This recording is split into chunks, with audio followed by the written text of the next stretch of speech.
नमस्कार दोस्तों, स्वागत है आप सभी का आपके अपने यूट्यूब चैनल और नेक्स्ट एग्ज़ाम में। तो दोस्तों आज है 31 जुलाई और हम देखेंगे 30 और 31 जुलाई के महत्वपूर्ण करंट अफेयर। साथ ही साथ में स्टैटिक जीके और बहुत सारे करंट अफेयर को हम साथ साथ में रिवाइज भी करते हैं। तो इस क्लास की आदत डाल लें। ये क्लास आपके लिए बहुत महत्वपूर्ण होने वाली है, चाहे हिंदी मीडियम वाले चाहे इंग्लिश मीडियम वाले हैं। दोनों इस क्लासेस को देखें। 15-20 दिन बाद आपके पास एक इतनी बड़ी ऐसी कंपाइलेशन बन जाएगी आपके पास जीके की, और इसकी पीडीएफ मैं अपने टेलीग्राम चैनल पे शेयर कर दूंगा, तो हमारे टेलीग्राम के साथ आप ज्वाइन हो सकते हैं। तो चलिए स्टार्ट करते हैं।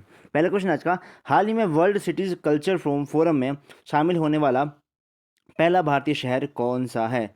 तो इसमें जो शामिल हुआ वो है आपका बेंगलुरु शहर। शहर की समृद्धि और संस्कृति का विकास के लिए इस फोरम को स्टार्ट करा गया था, और ये 41 नंबर का है, और 41 नंबर रैंक इसको मिली है, और इसकी शुरुआत करी गई थी 2012 के अंदर इस कल्चर को बनाने के लिए। अच्छा, अब सबसे महत्वपूर्ण क्या है कि अगर क्वेश्चन पूछा जाएगा कि बगीचों का शहर कौन सा है, फिर आपका इसे सॉरी आपका बेंगलुरु को क्या क्या कहा जाता है? एक तो बागीचों का शहर, सिलिकॉन वैली यहाँ पे कहा जाता है, इसको कहा जाता है।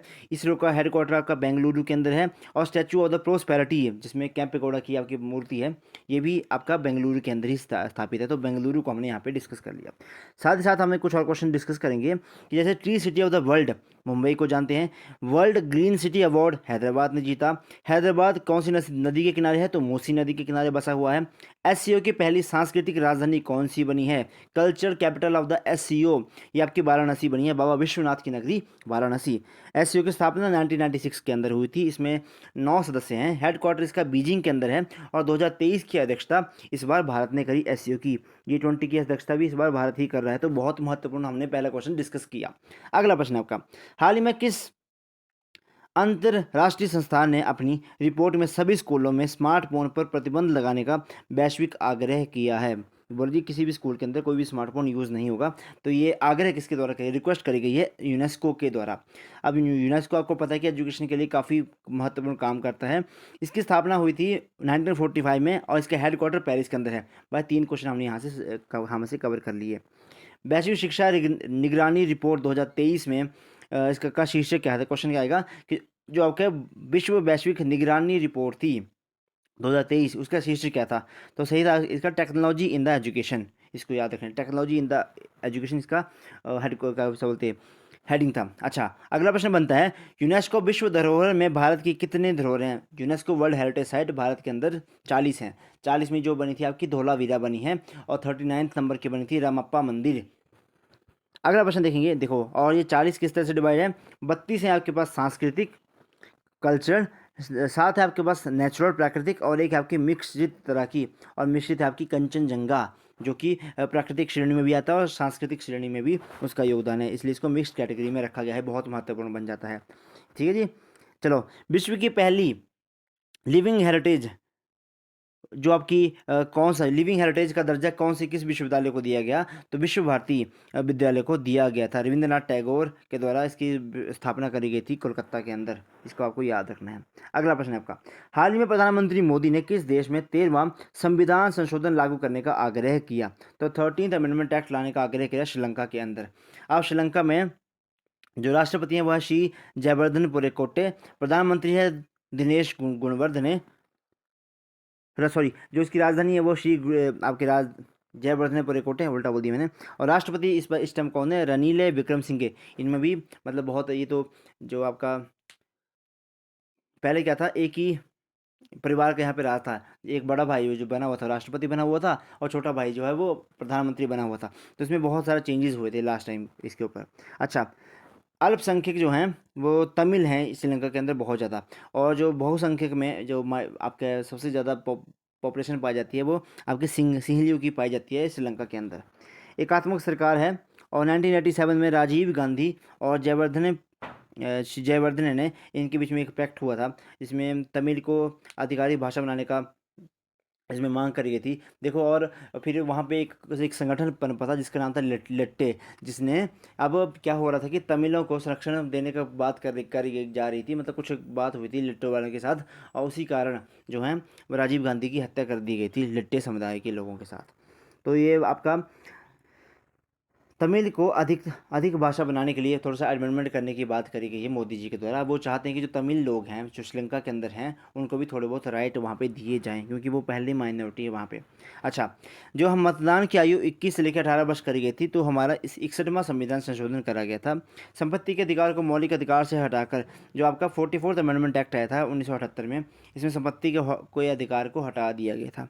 राष्ट्रीय अनुसूचित आयोग जो कौन से आर्टिकल में है, 338 के अंदर है। राष्ट्रीय अनुसूचित जनजाति आयोग शेड्यूल ट्राइब तो 338A के अंदर है ये। और SC/ST के लिए सीटों का आरक्षण 10 वर्षों के लिए उसका एक्सपेंशन कर दी जाएगा।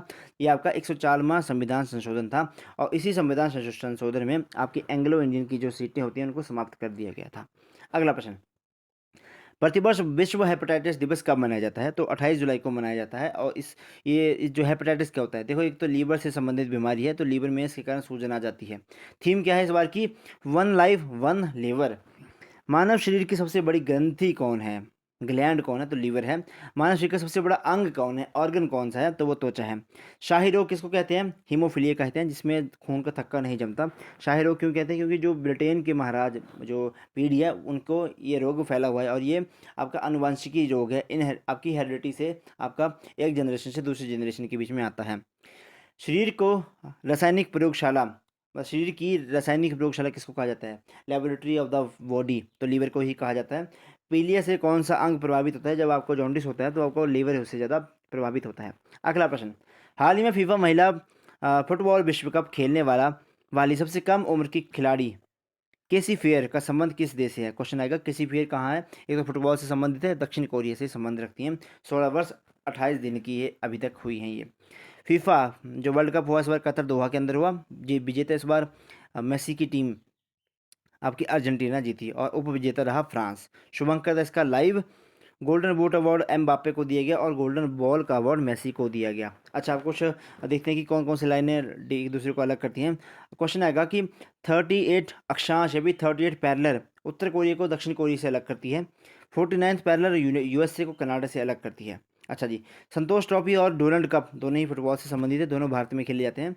फीफा का 2026 का विश्व कप USA, कनाडा और आपका क्या नाम कौन कंट्री है वो, ठीक है, इनमें खेला जाएगा। अच्छा, होस्ट कौन सा इसका? आपके जो महिला फुटबॉल विश्व कप हो रहा है ना अभी, जिसमें सबसे कम उम्र वाली महिला खेली, इसका होस्ट है ऑस्ट्रेलिया और न्यूजीलैंड के अंदर इसको हो रहा है। ठीक है जी। बाकी सात्विक चिराग का सात्विक लक्ष्य सेन, सात्विक फिर प्रणय चिरागी, सारे बैडमिंटन से संबंधित खिलाड़ी हैं। क्वेश्चन आता है इनका भी।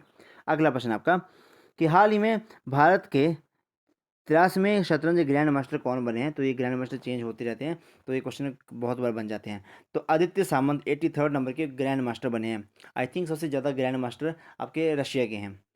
सबसे पहला नंबर के जो ग्रैंड मास्टर बने थे भारत के अंदर चेस चैंपियन, तो वो विश्वनाथन आनंद बने थे। अब बनते कैसे हैं? कुछ पॉइंट्स होते हैं कि इतने गेम्स जीतने के बाद आपको इतने पॉइंट मिलेंगे, जब आपने उन पॉइंट को हिट कर लिया तब आपको ग्रैंड मास्टर का खिताब दे दिया जाता है। 82nd बुपला प्रणीत, तेलंगाना के 82nd जो थे वो तेलंगाना के थे, बुपला प्रणीत। बॉक्सिंग की, अच्छा, लवलीना बोरगोहन का संबंध किस खेल से है? क्वेश्चन आएगा, तो बॉक्सिंग से संबंधित हैं। पहली महिला कौन बनी थी जो आपकी ग्रैंड मास्टर बनी थी? तो विजय लक्ष्मी पंडित, याद रखें। भवानी देवी का संबंध है तलवारबाजी को, जिसको हम फेंसिंग के नाम से कहते हैं इंग्लिश के अंदर। कैलोरी कोनेरू हम्पी, इनका संबंध भी शतरंज के साथ है, ये भी आपको याद रखना है। अगला प्रश्न, हाल ही में फ्रेंच नीति शुरू करने वाला देश का पहला राज्य कौन सा बना? सॉरी, फ्रेंच नहीं, क्या क्रेंच नीति, ठीक है। तो इसको कौन सा राज्य ने स्टार्ट किया आपकी? ये फ्रेंच नीति, तो हरियाणा के द्वारा स्टार्ट कर गई थी। है क्या ये कि वर्किंग महिलाओं के बच्चों के लिए 6 माह तक का थोड़ा इनको समय देना। उत्तरी भारत का सबसे पहला परमाणु संयंत्र कहाँ खोला गया? तो फतेहाबाद के अंदर खोला गया था।